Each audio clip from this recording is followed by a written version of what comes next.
నమస్తే. Welcome to Suman TV. ఒక 1 week back ఒక ప్రముఖ వార్తా పత్రికలో వచ్చినటువంటి న్యూస్ ఏంటంటే, ఒక famous orthopaedic surgeon doctor Jain గారు వెల్లడించినటువంటి విషయం ఏంటంటే, 60 సంవత్సరాల తర్వాతే నీ రీప్లేస్‌మెంట్ సర్జరీ చేయించుకోవాలి అని. సో, అసలు ఎందుకు ఆ మాట అన్నారు? దీని వెనుకున్నటువంటి కారణం ఏమిటి? సో, బిఫోర్ చేసుకుంటే ఏమవుతుంది? దీనికి ఆల్టర్‌నేట్ ట్రీట్మెంట్స్ అసలు ఏమున్నాయి? ఈ విషయాలన్నీ కూడా మాట్లాడేందుకు మనతో పాటు ఉన్నారు డాక్టర్ సుధీర్ ధారా గారు from Epione pain management, Jubilee Hills. Hello sir. Hi అండి. సార్, సో అంత పెద్ద డాక్టర్ సార్. సో అంత పెద్ద డాక్టరే చాలా సింపుల్‌గా ఒకటే మాట చెప్పారు. బిఫోర్ 60 ఇయర్స్ అసలు మనం మోకాళ్ళకి సర్జరీ అనేది చేయకూడదు. I mean knee replacement surgery అనేది చేయకూడదు. సో 60 ఇయర్స్ తర్వాతే మనం ఆ అరుగుదలను బట్టి సర్జరీ చేయాలి అని అన్నారు. సో బిఫోర్ చేస్తే అసలు ఏమవుతుంది? ఎందుకు అనౌన్స్‌మెంట్ యెస్. అనేది ఇచ్చారు? ఇది ఇప్పుడు ఆయన doctor Prateesh Jain famous surgeon. ఆయన కొత్తగా అనేది కాదు. హ్మ్. ఇది చాలా సంవత్సరాల నుంచి ఉన్న ఒక రూల్ ఇది. 60 హుహు. ఇయర్స్ లోపు మోకాళ్ళ మీద సర్జరీస్ చేయకూడదు. ఎందుకు చేయకూడదు? ఫస్ట్ ఆఫ్ ఆల్ మోకాలు సర్జరీ చెయ్యాలి అంటే ప్రతి బుక్‌లో, ప్రతి ఆర్థోపెడిక్ బుక్‌లో ఒకటి మెన్షన్ చేసి ఉంటది. ఎప్పుడైతే ఒక మనిషి మోకాలు నొప్పితో బాధపడుతున్నాడో కొన్ని నెలలు, కొన్ని సంవత్సరాల నుంచి తప్పకుండా నీ సర్జరీకి వెళ్ళే ముందు చాలా ఉన్నాయి.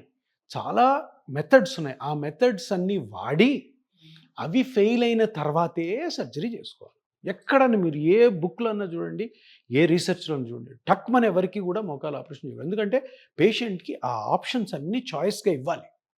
అది ఇవ్వకుండా చేస్తే తప్పు. అది ఇప్పుడు ఈయన ఎందుకు అన్నాడు? ఎందుకు ఈయన డాక్టర్ ప్రతీష్ జైన్ ఈరోజు అదే కొన్ని రోజుల క్రితం, వారం క్రితం ఎందుకు అన్నాడంటే ఒక కాన్ఫరెన్స్‌లో ఆయన చెప్పిన మాట ఏంటంటే 60 సంవత్సరాల లోపు వాళ్ళకి ఆపరేషన్ చేయకూడదు. 60 సంవత్సరాల తర్వాతే. ఇది ఎవరు చెప్పారు? ఆయుష్మాన్ భారతి అని ఒక హెల్త్ స్కీమ్ అన్నమాట. అది పెద్ద స్కీమ్ నరేంద్ర మోడీ గారు స్టార్ట్ చేసింది. హ్మ్. దాంట్లో 60 ఇయర్స్ లోపు నీ మీద సర్జరీస్ చేయకూడదు. ఆ స్కీమ్‌లో లేవు. అంటే అది ఎవరు చెప్పింది?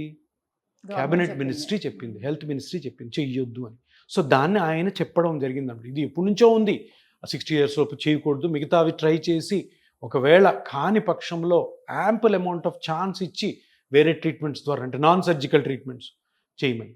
సో ఆయుష్మాన్ భారతిలో చెప్పిన తర్వాత అదొక బైబిల్ లాగా అనమాట. అంటే ఆయుష్మాన్ భారతిలో లేదు అంటే జనరల్గా అది చేయకూడదు అని అర్థం. అది ఆయన చెప్పింది. సరే, ఇప్పుడు ఎందుకు చేయకూడదు? నెక్స్ట్ పాయింట్ హ్మ్. మీరు అడిగింది అది. అదే. 60 ఇయర్స్ ముందు ఎందుకు చేయకూడదు సర్జరీ? ఇప్పుడు సర్జరీ అంటే అందరు చాలా మంచి సర్జన్స్ ఉన్నారు. మంచి సర్జరీ అది చాలా బాగుంటుంది. కానీ ఫెయిల్యూర్స్ కూడా ఉంటాయి కదా. Of course. పొరపాటున ఫెయిల్యూర్ అయింది అనుకోండి. మీరు 50 ఏళ్ల వాళ్ళకి ఎవరికైనా ఆపరేషన్ చేశారు. మంచి ఉద్దేశంతోనే చేశారు. పేషెంట్కి కూడా కావాలి అన్ని సమ్మతి. కానీ ఒకవేళ ఫెయిల్ అయిందనుకో, తర్వాత 50 ఇయర్స్ అంటే ఇంకో 20 ఇయర్స్ ఆయన వర్క్ చేసుకోవాలి, ఉద్యోగం చేసుకోవాలి. కాంప్లికేట్ అయిన నీ జాయింట్ సర్జరీ తర్వాత మనిషి నార్మల్గా ఉండలేడు. అంతే కదా. ఆ ఇన్ఫెక్షన్స్ లోపల అవన్నీ కూడా ఏమన్నా చాలా జరగచ్చు. ఇబ్బంది సో అందుకని ఇది నేను చెప్పేది కాదు. బుక్ పెద్ద రీసెర్చర్స్ చెప్పేది ఏంటంటే చిన్న ఏజ్లో చేయకూడదు. 60 తర్వాత ఎందుకు చేయొచ్చు? 60 తర్వాత అందరు రిటైర్ అయి ఉంటారు. ఇన్ Resting position లో కేస్ ఉంటారు ఎప్పుడైనా కాబట్టి. ఫెయిల్ అయింది అనుకో, సరే ఆయనకి రిటైర్మెంట్ డబ్బులు వస్తుంటాయి, లేదంటే పిల్లలు పెద్దగా ఉంటారు.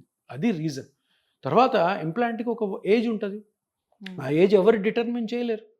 సంవత్సరాలు పోవచ్చు, 15 సంవత్సరాలు ఉండొచ్చు, 20 సంవత్సరాలు ఉండొచ్చు, 7 సంవత్సరాలు ఎవరు చెప్పలేరు. గ్యారంటీ ఎవరు ఇవ్వలేరు. ఒకవేళ ఫెయిల్ అయింది అనుకో, అదే 50 ఇయర్స్లో చేసిన వానికి 55కే ఫెయిల్ అయింది అనుకో, నెక్స్ట్ ఏంటి? నెక్స్ట్ ఆప్షన్ ఉండదు. ఇప్పుడు మోకాల మీద ఆపరేషన్ అంటే డెడ్ ఎండ్. అది వెనక్కి తిరిగి చూడలేం మనం. ఒకసారి బాగుందా, ఎన్ని సంవత్సరాలు బాగుంటాయి అన్ని సంవత్సరాలు బాగుంటారు. తర్వాత సంగతి ఏంటి? 60 ఇయర్స్ తర్వాత ఒక 10 ఇయర్స్ తర్వాత ఫెయిల్ అయింది అనుకోండి, పర్వాలేదు, 70 కదా, గెట్ అని అయిపోతుంది. అందుకని వాళ్ళు చెప్పిన రీజన్ అదే అనమాట. 60 ఇయర్స్ తర్వాత అయితే ఎందుకు ఆపరేషన్కి వెళ్ళే ఛాన్స్ ఉంది. 60 ఇయర్స్ లోపల అసలు ఛాన్సే లేదు. ఇంకొకటి ముఖ్యమైన విషయం గమనించాల్సింది ఏంటంటే, ఇప్పుడు ఈ రీజనరేటివ్ థెరపీ, ఈ పిఆర్పి ప్లాస్మా థెరపీ వచ్చిన తర్వాత ఈ 60 ఇయర్స్ కంటే ముందు ఆపరేషన్ చేయకూడదన్న నినాదానికి గట్టి పట్టు వచ్చింది. అంతే కదా. సరే సార్, మీరు 60 ఇయర్స్ ముందు ఆపరేషన్ వద్దంటారు, మరి నా నొప్పి ఎట్లా తగ్గాలంటే ఇగో ప్లాస్మా థెరపీ, పిఆర్పి. మరి కొంతమంది ఇప్పుడు పిఆర్పి చేయించుకున్నా కూడా అది ఎక్కువ కాలం ఏమీ సర్వైవ్ అవ్వటానికి వీలు ఉండదు. సో పిఆర్పి అనేది ఎప్పుడో వచ్చింది. అది జస్ట్ కొద్ది రోజులు ఆ పెయిన్ తగ్గించడానికి, లేకపోతే కొద్ది రోజులు సర్వైవ్ అవ్వడానికి చాలా తక్కువలో ఒకప్పుడు చేసేవారు. ఇప్పుడు పీఆర్పీ థెరపీ చాలా ఎక్కువ ప్రైస్ తీసుకొని చాలా ప్రతి ఒక్కరు కూడా క్లినిక్ స్టార్ట్ చేసేస్తున్నారు. ఇలాంటి విమర్శలొస్తున్నాయి. దీనికేమంటారు మీరు? ఇలాంటి విమర్శలు ఎక్కువ మంది రాలే. ఒకరో ఇద్దరో. మీరు చూడండి కావాల్సి టీవీల్లోనూ, సోషల్ మీడియాలో ఒకరో ఇద్దరే. ఎందుకంటే వాళ్ళకి అభద్రతా భావం, వాళ్ళు తట్టుకోలేనితనము, ఏమైపోతుందో మన ప్రాక్టీస్ అన్న భయం. ఒకరో ఇద్దరు కాదు, మొత్తం కాదు, 1 or 2 మెంబర్స్. సో కానీ ఒక విషయం ఏంటంటే ఆ ఒకరో ఇద్దరో ఎప్పుడు ఈ ట్రీట్మెంట్ చేయలే. ఈ ప్లాస్మా థెరపీ ఇవన్నీ కూడా పీఆర్పీ అన్నది స్టార్ట్ చేసింది ఆర్థోపెడిక్ సర్జన్స్.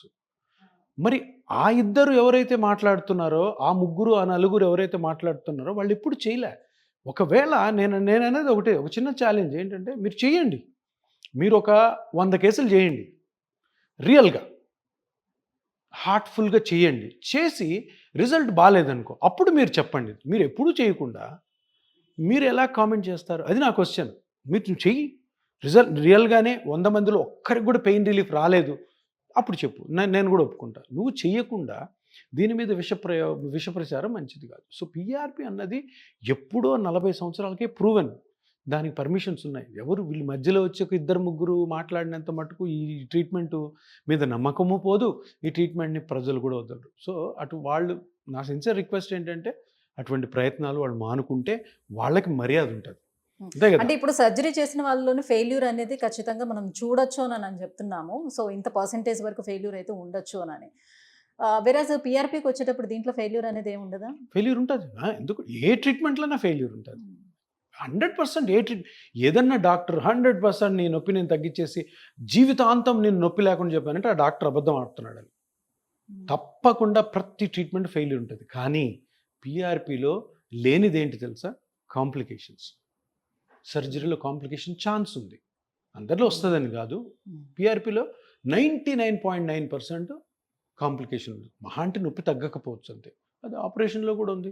కానీ ఆపరేషన్లో కాంప్లికేషన్ రేట్ ఉంది, సైడ్ ఎఫెక్ట్ రేట్ ఉంది. అదే కానీ మనకి పొరపాటున మనకు వచ్చింది అనుకో, ఎప్పుడు కూడాను 2 మార్గాలు ఉన్నాయి. ఆపరేషన్ ఉంది, ఆపరేషన్ లేని మార్గం.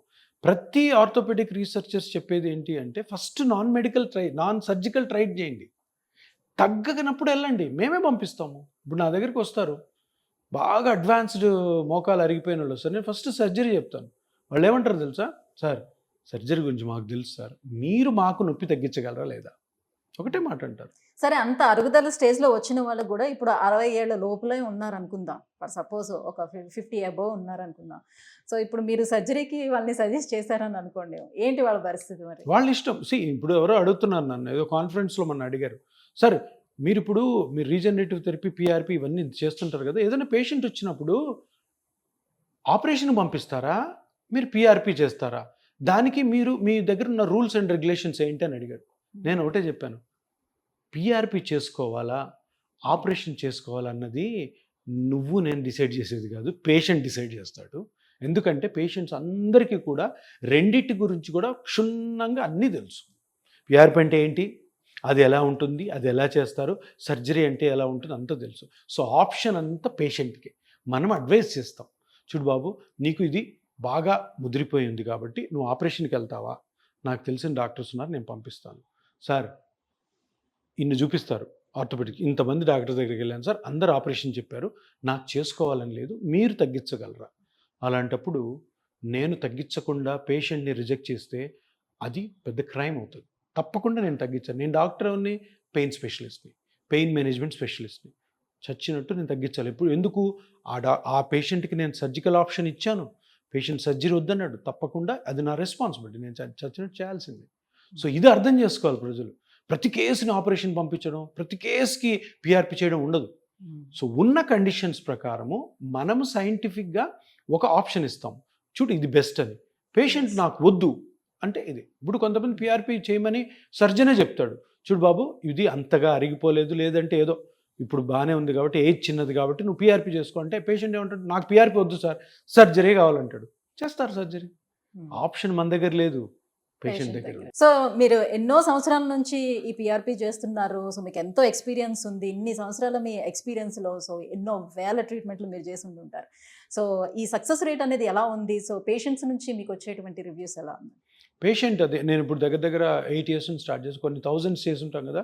సో బేసిక్గా నాకు కూడా ఏముంటుందంటే ఎలా ఉంది రిజల్ట్, ఎంతమంది బాగున్నారు ఎంతమంది బాగాలేరని ఈ ఫోన్ కాల్స్లో, తర్వాత రివ్యూకి పేషెంట్స్ వస్తూ ఉంటారు, తర్వాత మా మీద రివ్యూస్ రాస్తూ ఉంటుంది. దీంట్లో ఓవరాల్గా చూసినప్పుడు దగ్గర 85 to 90%, 100 మందికి చేశాను అనుకో, 85 నుంచి 90 మంది ఈ 8 yearsలో ఇప్పటికి కూడా బాగున్నారు.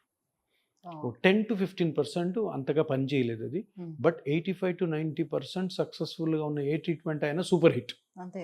ఏది చిన్న ఇంజెక్షన్తో, సర్జరీ కాకుండా. సో అది ఇపియాన్ యొక్క స్టాటిస్టిక్స్ ప్రకారం సక్సెస్ రేట్ మీరు అడిగారు కదా. అంటే ఈ సక్సెస్ రేట్కి ముఖ్యమైన ఉద్దేశం ఏంటి తెలుసా? బిలీఫ్. పేషెంట్కి నమ్మకం ఉండాలి, బిలీఫ్, నాకు నమ్మకం ఉండాలి. నేను ఈ ట్రీట్మెంట్ ఈ పేషెంట్కి చేయడం ద్వారా పేషెంట్ హ్యాపీగా ఉంటాడా లేదా, లేని పక్షంలో నేను చేయను, వద్దమ్మా.